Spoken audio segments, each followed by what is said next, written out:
குரோதம் அப்படின்னா கோபம். கோபம் என்னென்னா ஹிரண்ய கஷ்யபுவை சொல்கிறாங்க. இந்த சொல்லுவாங்க, பத்ரிஜி கூட என்ன சொல்லியிருக்காரு, சாந்த தர்மம் அப்படின்றார். அப்படின்னு நம்ம நவதர்மங்கள்னு ஒன்று படிச்சிருக்கோம், சாந்த தர்மம் அப்படின்னு. கோபம் நம்ம வந்து இந்த கோபத்தால் நம்மளுடைய இன்னொன்று யாரை பார்த்தாலும் நம்ம கோபப்பட்டோம்னு வச்சுக்கோங்களேன், நம்மளுடைய ஆர்கன்ஸ் வந்து பழைய நிலைக்கு வர்றதுக்கு 6 மணி நேரம் ஆகுமா. இது வந்து சயின்ஸு. அப்போ யோசிச்சு பாருங்கள், யார் மேலேயோ கோபப்பட்டு நம்மளுடைய உடலை கெடுத்துக்கொள்கிறோம். அப்போ அந்த கோபத்துக்கு வந்து எவ்வளோ ரொம்ப மோசமான ஒரு விஷயம். அந்த ஹிரண்யகசிபுக்கு நான் எல்லா விஷயங்களும் தெரியும், ஆனாலும் என்னன்னு கேட்டால் அந்த கோபத்தால் வந்து அவ்வளோ மோசமாக வரும்போது தூணிலும் இருக்காரா பார்க்கலாம் அப்படின்னா வந்தார் இல்லையா, தூணிலிருந்து வந்தார் இல்லை. அப்போ அந்த கோபம்ன்றது எவ்வளோ ஒரு மோசமான ஒரு விஷயம். அந்த கோபத்தை நாம் விட வேண்டும். அடுத்தது லோபம் அப்படின்னா என்னென்னு கேட்டால் கஞ்சத்தனம்.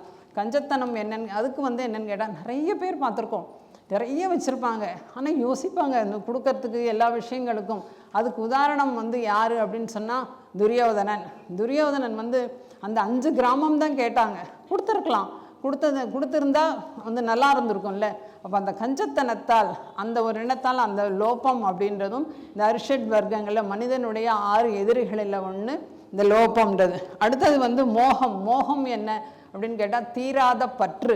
என்ன பற்று அப்படின்னு கேட்டால், ஏதோ ஒன்றுன்னா எனக்கு கண்டிப்பாக இது வேணும், ஒரு விஷயம் என்கிட்ட இருந்துன்னா ஐயோ அந்த மாதிரி ஒரு பற்று. அந்த ஒரு அதுக்கு தான் நம்ம சொல்கிறது பற்றற்ற நிலையில் இருக்கணும் அப்படின்னு, டிட்டாச்மெண்ட்டில் இருக்கணும்னு நம்ம எப்பயுமே சொல்லுவோம்.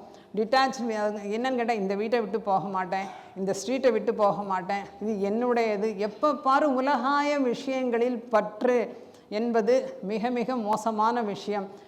அதுக்கு என்னன்னு கேட்டால் திருதராஷ்டிரன் சொல்லலாம். உதாரணமாக என்ன பண்ணார், பிள்ளைகள் மேலிருக்கும் அதீத பற்றால் தன்னுடைய தம்பி அழகாக சொல்லிட்டு போனார். என் பசங்க பாண்டு சொன்னார், என்னுடைய பிள்ளைகள் பெரிதான உடனே அவங்களுடைய சொத்தை அவங்களுக்கு கொடுங்க. ஆனால் கொடுத்தாரா?